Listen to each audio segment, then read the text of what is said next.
அங்க இருக்கக்கூடியதான அங்கே அந்த திராட்சை பழங்கள் எல்லாம் பெரிதாக இருக்கும். மாதுளை பழங்கள் அவ்வளவு பெரிதாக இருக்கும். அங்க இருக்கக்கூடிய மனிதர்கள் ராட்சதர்களாக இருப்பார்கள். அங்கே இஸ்ரவேலர்களை கானான் தேசத்துக்கு யோசுவா மூலமாக இஸ்ரவேலர்களை ஆண்டவர் வழிநடத்தி கொண்டு போனாரே, வாக்குத்தத்தம் பண்ணப்பட்ட பூமி, அந்த இடத்துல நட்டுவிடும் என்று கேட்டிருப்பேன். ஆனால் அங்கேயும் ஆண்டவர் என்னை நடுவதாக அவர் இஷ்டப்படவில்லை. அப்படி என்றால் ஆண்டவரிடம் கேட்டிருந்தேன், ஆண்டவரே என்னை எருசலேமிலே நட்டுவிடும். எருசலேமில் தானே நீர் வாழ்ந்தீர் போய், அங்கேதானே யூதர்கள் எல்லாம் இருக்கிறார்கள், அங்கேதானே தேவாலயம் இருக்கிறது, அங்கேதானே எல்லாம் அங்கே உம்முடைய குமாரனாகிய இயேசு கிறிஸ்து மரித்து மூன்றாம் நாள் அடக்கப்பட்டு உயிரோடு எழும்ப போகிறார். அந்த இடத்துல தானே எல்லா ரோம பேச்சர்களும் அங்கே இருக்கிறார்கள். அங்கே எல்லா வியாபாரிகளும் வருவார்கள். அங்கேதானே மெக்கா, அங்கே புனித பூமியாக அது உலகத்தில் கருதப்படுகிறது. அங்கே நான் இருக்க விரும்புகிறேன் என்று கேட்டிருப்பேன். ஆண்டவர் அங்கேயும் என்னை நடுவதாக விரும்புகிறார். அல்லேலூயா, அல்லேலூயா. ஏதேனிலும் அவர் என்னை நட விரும்பவில்லை, கானானிலும் நட விரும்பவில்லை, எருசலேமிலும் நட விரும்பவில்லை. அப்படி என்றால் இந்த உலகத்திலே இந்த உலகத்தின் நாகரிகங்கள் வளர்ந்ததான ரோமாபுரி இருக்கிறது. அங்கே ரோம பேரரசு இருக்கிறாரே, சீசர் இருக்கிறாரே, அந்த இடத்துல என்னை நட்டுவிடும் என்று கேட்டிருப்பேன். ஆனால் அங்கேயும் ஆண்டவர் என்னை டாலர் ஆஃப் ஹியூமன் என்று சொல்லுகிறார்கள். அந்த நாணை பிறந்த அந்த பூமியிலே நான் பிறந்திருப்பேன். ஆனால் அநேகர் என்னை பார்த்திருப்பார்கள். அங்கேயும் ஆண்டவர் என்னை நடுவதாக இஷ்டப்படவில்லை. அப்படி என்றால் இன்னொரு இடம் இருக்கிறது. உலகத்திலே எல்லா மக்களும் வாழ்நாளிலே எல்லா பணக்காரர்களும் போய் கண்டு கழிக்கக்கூடிய ஒரு இடம், அதுதான் ரூபாய் என்கிற இடம். இங்க சகல கண்ணீர் தரக்கூடிய ரிச்சுகளும் இருக்கக்கூடிய அந்த டூரிஸ்ட் ஸ்பாட் என்கிற அந்த இடத்துல ஆண்டவரே என்னை நட்டுவிடும் என்று கேட்டிருப்பேன். அங்கேயும் ஆண்டவரை நடுவதாக இஷ்டப்படவில்லை. அல்லேலூயா, அல்லேலூயா. ஆண்டவராகிய தேவன் நான் இஷ்டப்பட்ட இடத்திலே நடாத தேவனாக இருக்கிறார். ஆனால் உங்களுக்கு எனக்கும் ஒரு வித்தியாசம் இருக்கிறது. உங்களுக்கு பிடிக்காவிட்டால் நீங்கள் இந்த சபையில உங்களுக்கு ஒரு பிடிக்காத ஒரு மனிதர் இருந்து விட்டால், ஒரு பிடிக்காத ஊழியர் இருந்து விட்டால், பிடிக்காத சம்பவம் நடந்து விட்டால், உடனே உங்கள் வேலைகளை பிடித்துக் கொண்டு அடுத்த சபையில போய் அடுத்த ஊழியக்காரர்கள் போய் உட்கார்ந்து பாட்டு பாட ஆரம்பிக்கிறீர்கள். ஆனால் முச்சரியாக இறந்தோ அப்படிப்பட்ட வாய்ப்பிலே ஒரே இடத்துல இருந்தார்கள். நான் விரும்புகிறதோ இல்லையோ தேவன் நட்ட இடத்தான் என்னுடைய வாக்கியம் நான் கைதாக வேண்டி இருக்கிறது. அதிலே உங்களுக்கு எனக்கு பெரிய வித்தியாசம் இருக்கிறது. தேவன் என்னை எவரும் பார்க்க விரும்பாத, எவருமே கண்டுகொள்ளாத உலகத்திலே மீதியான் என்கிற பள்ளத்தாக்கிலே ஒரு முச்செடியாக என்னை நட்டுவிட்டார். மீதியான் என்று சொன்னால் அதனுடைய அர்த்தம் அழுத்தம் நிறைந்த இடம், பாடுகள் நிறைந்த இடம், அழுகை நிறைந்த இடம், தனிமையான இடம், கஷ்டத்தை வேதனைகளை அனுபவிக்கக்கூடிய இடம், பிரச்சனையான அழுத்தமான இடம், அழுத்தத்துக்குரிய இடம், போராட்டமான இடம், அழிக்கப்படக்கூடிய இடம். அந்த இடத்துல என்னை தன்னந்தனியாக நட்டு விட்டு விட்டார். முதலாவது பாடம், ஆண்டவர் நீங்கள் விரும்பாத இடத்திலே உங்களை நட்டு விடுகிற தேவனாக இருக்கிறார். அல்லேலூயா.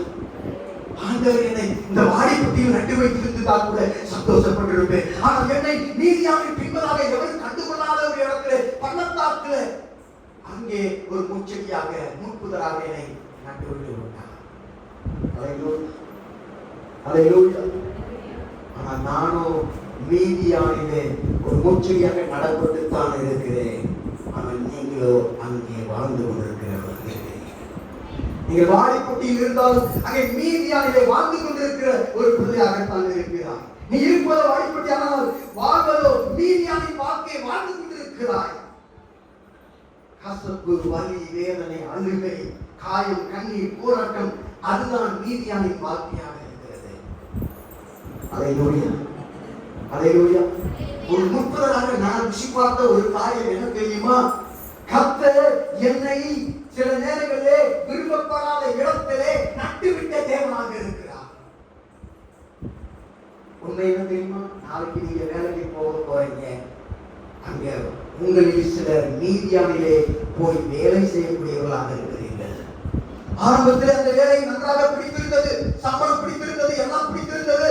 ஆனால் இப்போதோ நாளைக்கு ஏண்டா அந்த முதலாளியை போய் பார்க்க போறேன், ஏண்டா என் சகமுறை வேலையாளரை போய் பார்க்க போறேன், அவனுக்கு டார்ச்சர் கொடுப்பானே சொல்லி மீதியானிலே வேலை செய்யக்கூடிய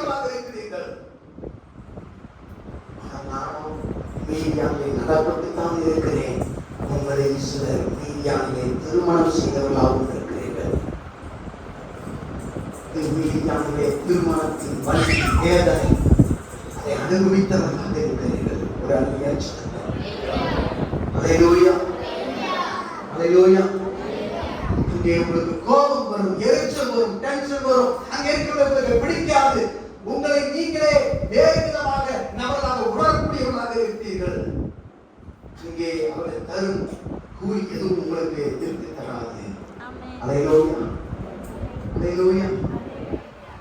ஆமாங்க, உங்களில் சில ரீதியாக திருமணம் செய்வர்களாக இருக்கிறீர்கள். பக்கத்திற்கு பார்க்காதீங்க.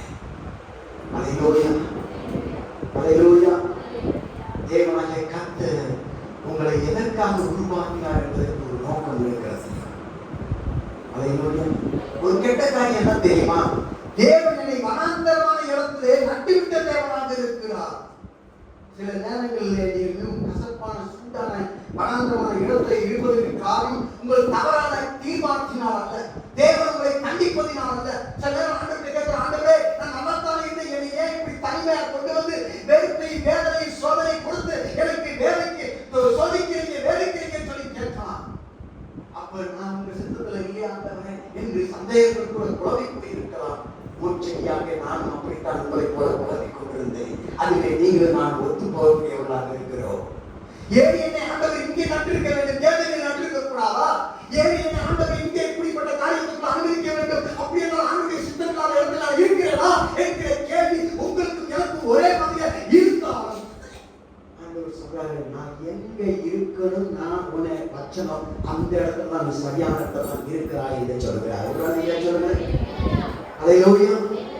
முதல்ல எவ்வளவுதான் கடிந்து கொண்டாலும் ஆண்டவர் நோக்கி கதைந்தாலும், ஆண்டவரே கர்த்தராகிய தேவனே நீ என்னை இந்த இடத்துல எப்படியாவது வெளியேற்றி வேற இடத்துக்கு கொண்டு போக சொல்லி கேட்டீங்கன்னா ஆண்டவர் சொல்லுவாரு, உங்க இங்க நான் நடைமுறையாக நான் சித்தம் வைத்திருக்கிறேன் என்று சொல்லுவார். ஒரு அடியாட்சி என் வாழ்க்கையில் இருக்கும்போது ஆண்டவர் என்னுடைய வாக்கில் இந்த வேதனை இந்த நீதியான அனுபவத்தை எனக்கு குறைக்கிறார் கூட்டுகிறார் சொன்னா எனக்கு தெரியாது. தேவனாகிய கர்த்தருடைய சரியான இடத்துல நட்டு வைத்திருக்கிற தேவனாக இருக்கிறார். அல்லேலூயா. தேவனாகிய கர்த்தர் உங்களை நட்டிருப்பார்கள். இந்த இடத்துல நட்டிருப்பார்கள். நீ எங்க போனாலும் அங்கே நிலைக்க முடியாது. தேவனாகிய கர்த்தர் உங்களை இங்கே நடக்கலை என்றால் நீ எவ்வளவுதான் இங்கே இருக்க நினைச்சாலும் உன்னால் இருக்க முடியாது. எல்லாரும் நோக்கி சாமி சொல்லிட்டு போய்கிட்டே தான். அல்லேலூயா அல்லேலூயா. அநேக மக்கள் தங்களுக்கு இந்த சபையில் ஏதாவது பிடிச்சது நினைச்சா போதும், உடனே அங்க வந்து அப்படியே டான்ஸ் போடுவாங்க, நல்லா அப்படியே வாங்கிட்டு இருப்பாங்க. பிடிக்காதுன்னா ஒரு காய் பிடிக்கலாம், அப்படியே வேற பிடிக்கிட்டு போயிட்டு இன்னொரு சபையில பாசிட்டு அவன் கிடக்காய் அங்க கிடக்காயான்னு சொல்லிட்டு உட்கார ஆரம்பிக்கிறாங்க. ஒரு அழியாச்சு. அல்லேலூயா. நான் கூட ஒரு முச்சடியாக இப்படி போகணும்னு நான் ஆசைப்படுறேன். எனக்கு அந்த வாய்ப்பு கிடைக்கவில்லை. ஆனால் சில நேரமானது தேவனாகிய கர்த்தரே நம்மை நட்டவராக இருக்கிறார். அவர் நட்டிருக்கும் போது நம்ம குடித்து கொண்டு நம்முடைய வேர்களை எடுத்துக்கொண்டு நாம் போக முடியாதவர்களாக இருக்கிறோம். தேவனாகிய கர்த்தர் தான் உன்னை நட்டிருக்கிற தேவனாக இருக்கிறார். ஒரு அழியா சொல்ல. அல்லேலூயா. இந்த வேலை உங்களை சிலர் நான் உற்சாகப்படுத்த சொல்லு வார்த்தை என்ன தெரியுமா? ஏதோ உஷ்ணமான மரணமான சூழ்நிலை இருப்பதால் போராட்டம் வழி வேதனை இருப்பதாக நீங்கள் கலந்து சொல்றீங்களே, தேவனை கண்டுகொள்ளவில்லை, தேவனை மறந்து விட்டார், தேவனை அவர் கைவிட்டு விட்டார் என்று நீங்கள் நினைக்க வேண்டாம். நீங்கள் எந்த இடத்தில் சரியான இடத்தில் இருக்க வேண்டுமோ அங்கேதான் தேவனாகிய கர்த்தரால் நடப்பட்டவர்களாக இருக்கிறீர்கள். அல்லேலூயா அல்லேலூயா. ஆமா, முதலாவது நீங்கள் இருக்க வேண்டும் என்று விரும்பிய இடத்தில் அல்ல, தேவன் நீங்கள் இருக்க வேண்டும் என்று விரும்பிய இடத்திலே தேவன் உங்களை நட்டவராக இருக்கிறார். ஒரு அழியா சொல்லுங்க. அல்லேலூயா. நீ விரும்பாத இடத்தில் தேவன் உன்னை நட்டிருக்கிற தேவனாக இருக்கிறார். தேவன் நடும்போது உனக்கு பிடிச்சிருக்கிற அவசியம் இல்லை. எங்க அதுதான் இங்கே வளரும் முற்பூதர்களாக அங்கே இருக்கிறது. நான் ஒரு முற்புதராக அங்கே என்னுடைய சுவாசத்தை சுவாசித்துக் கொண்டிருக்கிறேன். என்னுடைய முற்புதர் கூட்டங்கள் சித்தப்பா, என்னுடைய முற்புதர் மாமா, என்னுடைய முற்புதர் கூட்டங்கள் கம்யூனிட்டி எல்லாம் கூடி இருக்கிறார்கள். என் முற்புதர் கூட்டங்கள் நாங்கள் பேசிக் கொள்கிறோம். ஒவ்வொரு நாளும் நாங்கள் முற்புதர்களை எல்லாரும் நாங்கள் எப்படி இருக்கிறோம் என்று பார்த்துக் கொள்கிறோம். ஆனால் நாங்கள் வெளியில் இருப்பதனால சூரிய உஷ்ணம் தாங்க முடியாமல் எங்களுக்கு சிலருக்கு அங்கே தீப்பிடித்து எரிந்து விடுகிறது. சிலருக்கு ஒரு பக்கமெல்லாம் இலையெல்லாம் கருகி விடுகிறது. சிலருக்கு முழுமையாக அங்கே கருகி போய் விடுகிறது. எங்களில் ஒருவருக்கு மணி நேரத்துக்குள் நாங்கள் ஒன்றுமில்லாமல் சுக்குநூறாக அங்கே கறி சாம்பலாகி விடுவோம். அதுதான் மீதியானில் இருந்த முச்செடிகளுக்குள் நடந்ததான தீ விபத்துக்குரிய சம்பவமாக இருக்கிறது. ஒரு அங்கே சொன்ன அங்கே தீயணைப்பு படை கிடையாது. அங்கே எவரும் வந்து தீ பிடிச்சா உண்டு ஐயோ தீ எரிகிறது என்று சொல்லி அணைக்க மாட்டார்கள். எவரும் கண்டுகொள்ள முடியாத அந்த வனாந்தரத்தில் தீ பிடித்து எரியும் உஷ்ணத்தினால எவரும் என்னை கண்டுகொள்ள மாட்டார்கள். அல்லேலூயா. அங்கே முற்புதலுக்குரிய அடக்காராதனை டெய்லி நடந்துகிட்டே இருக்கும். முற்புதலாகி எங்களுக்கு ஒவ்வொரு நாளும் சாவி யாராவது செத்துக் கொண்டே இருப்பார்கள். ஒவ்வொரு நாளும் அவர்கள் எரிய ஆரம்பித்தால் 9 மணி நேரம் தான் அவர்களுக்கு இருக்கிறது என்பதை நாங்கள் புரிந்து கொண்டவர்களாக இருக்கிறோம். சிலருக்கு பாதியே இருக்கும், சிலருக்கு முழுவதுமாக எரிந்து வரும். அல்லேலூயா. அந்த குறிப்பிட்ட ஒரு நாளிலே ஒரு முற்புதல் எரிய ஆரம்பித்தது, புகைவாலை வர ஆரம்பித்தது. அங்கே சுற்றுமுற்றும் பார்த்தால் எந்த ஒரு தீயும் தீ எரியவில்லை. ஆனால் அங்கே அக்கினி எழுப்ப ஆரம்பித்தது. கொஞ்ச நேரத்தில் பார்த்தால் நான் பற்றி எரிய ஆரம்பிக்கிறேன். எங்கே அந்த தீ எரிகிறது. உடனே கண்களை மூடிக்கொண்டு கதறுகிறேன், ஆண்டவரே என்னுடைய வாழ்க்கை இன்னும் 9 மணி நேரம் தான் இருக்கிறது. அதற்கு பிறகு நான் ஒன்றுமில்லாமல் போக போகிறேன். அதனால் எப்படியாவது என் வாழ்க்கையை அந்த பரலோகத்திலே உச்சரியில் இருக்கக்கூடிய இடத்துக்கு கொண்டு போய் விடுகிற கதறுகிறவனாக மாறுகிறேன். கண்களை மூடி அங்கே 8:30 மணி அளவில் நான் கண்களை மூடி ஜெபிக்கிறேன், கதறுகிறேன். 9 மணி நேரம் கண்களை திறந்து பார்க்கிறேன். என்னுடைய முன்புதலுடைய அந்த இலைகளை எல்லாம் பார்க்கும்போது ஒன்றுமே கருவில்லை. ஆனால் தீ இன்னும் எரிந்து கொண்டிருக்கிறது. 9 மணி நேரமாக நான் இன்னும் கருகவில்லை. 9 மணி நேரமாகியும் இன்னும் நான் சாகவில்லை. என் தேவனாகிய கர்த்தர் என் தீயின் மத்தியிலே நான் சாகாதபடிக்கு என்னை தப்புவிக்கிறவராக இருக்கிறார். எந்த ஒரு முற்புதலுக்கும் நடக்காத ஒன்று எனக்கும் வந்து நடக்க ஆரம்பித்தது.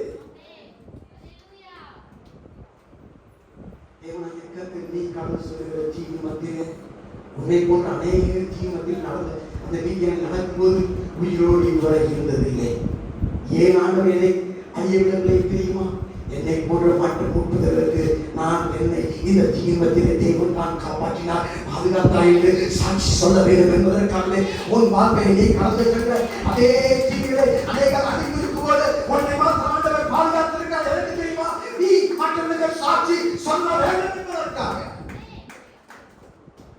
இவர் வித்தியாசமான முற்புதலாக இருக்கிறார். 9 மணி நேரம் தாண்டியும் இன்னும் நலமாக தான் இருக்கிறார். தீ பிடித்து எரிந்து கொண்டிருக்கிறது. ஒரு நபர் என்னை தேடி வருகிறார். இதற்கு முன்பதாக எவரும் என்னை உற்று நோக்கியதில்லை. இதற்கு முன்பதாக யாரும் கவனம் செலுத்தியதில்லை, கண்டுகொண்டதில்லை. ஒருவன் என்னை நோக்கி வருகிறான். எங்கள் முற்புதல் கூட்டத்திலே ஒருவர் சொல்லுகிறார், ஓ அந்த மனிதன் பேர் மோசே, அவன் ஏற்கனவே கொலை செய்து விட்டு வந்தவன், அவன் எகிப்திலிருந்து வந்தவன், அவன் திரும்பி போக வேண்டியவன், அங்க பார்வனை பார்க்க வேண்டியவன், அங்க சகல இஸ்ரவேலர்கள் அடிமைகளுக்கு வெளியே கொண்டு வர வேண்டியவன். ஆனால் அவன் வந்து கொண்டிருக்கான் என்கிற சத்தம் கேட்டது. அவன் கிட்ட கலறினான். இவன் என்னை உற்று பார்க்கிறான். முதல் முறையாக ஒரு மனிதனை என்னை உற்று நோக்கி பார்க்கிறான், கவனம் செலுத்தி பார்க்கிறான். என்னையும் அறியாமல் அவனை பார்த்துக் கொண்டிருக்கிற அந்த நேரத்தில் தீ பற்றி எரிந்து கொண்டே இருக்கிறது. எரிந்து கொண்டிருப்பதற்கு தீரென்று ஒரு சத்தம் வர ஆரம்பிக்கிறது. ஒரு அல்லேலூயா. இதற்கு முன்னதாக அந்த முச்செடி குரல்வா எனக்கு வரவில்லை. எனக்கு மாத்திரம் அந்த முச்செடிக்குரிய அந்த குரல்வளத்தை என் ஆண்டவர் எனக்கு கொடுக்க ஆரம்பித்தால் நான் பேச ஆரம்பிக்கிறவனாக இருக்கிறேன். என் தீயின் மத்தியிலே நான் பேச ஆரம்பிக்கிறவனாக இருக்கிறேன். உங்கள் தீயின் மத்தியிலா நீங்கள் பேசக்கூடியவனாக நீங்கள் மாறுகிறீர்கள். இந்த தீ போயிருமா அப்படின்னு சொல்லி கேட்டா என்னால சொல்ல முடியாது. ஆனா ஆண்டவர் உங்க வாழ்க்கை தீயை குறைப்பாரா குறைக்க மாட்டாரான்னு சொல்ல மாட்டேன். ஆனா தீ மத்தியிலே பாதுகாக்க முடியும் என்பதை என்னை பாதுகாத்தவர் உன்னை பாதுகாப்பார் என்று நான் சொல்லக்கூடியவனாக இருக்கிறேன். என் வாழ்க்கையை கடந்து சென்றதால் தீயின் அனுபவத்தின் மத்தியிலே இன்னும் நான் பிழைத்துக் கொண்டிருக்கிறேன். என்னை காப்பாற்ற உன்னை பாதுகாக்க முடியும் என்று சொல்லக்கூடியவனாக இருக்கிறேன். அல்லேலூயா. தேவனாகிய கர்த்தர் உன்னை உஷ்ணத்திலிருந்தும் அழிவிலிருந்தும் பாதுகாக்கிற வல்லமையுள்ள தேவனாக இருக்கிறார். ஒரு அழிய சொல்றேன். அல்லேலூயா. நான் எரிக்கப்படக்கூடியாத முச்செடியாக இருக்கிறேன்.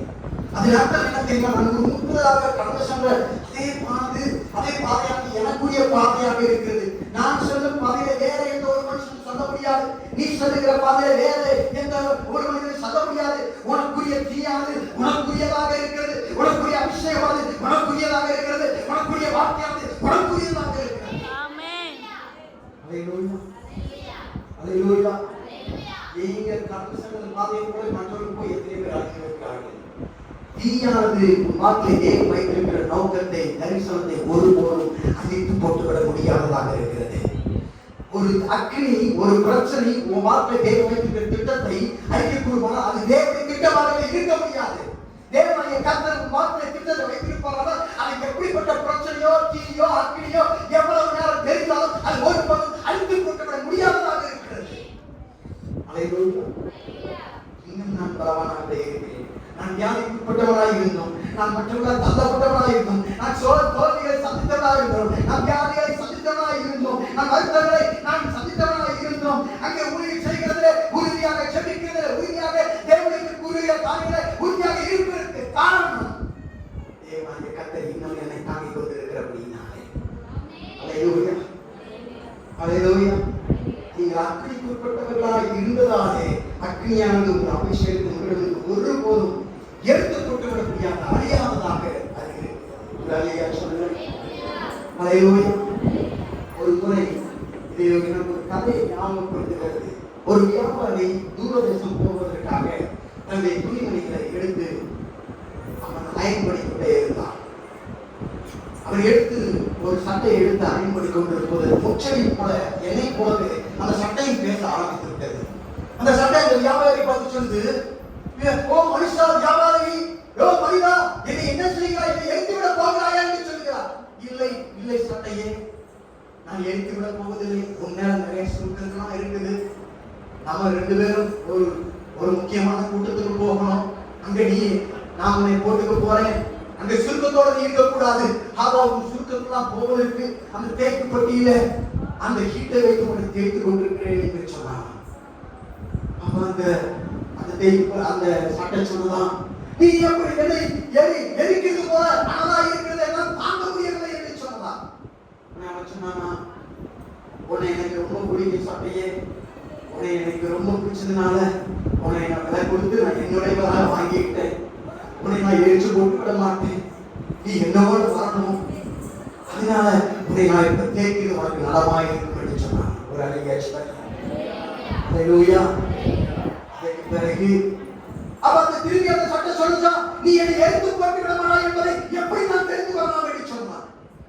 அப்பொழுது அந்த வியாபாரி கேட்டுக் கொண்டே சொன்னானா, உன்னை நான் விலை கொடுத்து வாங்கும் போதே ஒரு சட்டை காலர்ல ஒரு விவரங்கள் கொடுக்கப்பட்டிருச்சு.